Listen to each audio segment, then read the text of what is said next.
Recently, NASA unveiled an extraordinary discovery: the sounds emitted by Jupiter's moons, particularly Europa and Ganymede. Using advanced magnetometers aboard the Juno spacecraft, scientists captured electromagnetic waves and transformed them into audible sounds, revealing a symphony previously unheard.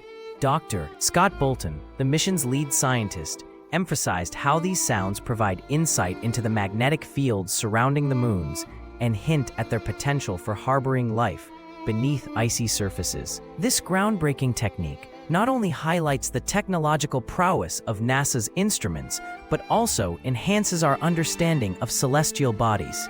Each hum and whir adds to the narrative of our solar system, inviting us to listen closely to what the universe has to offer.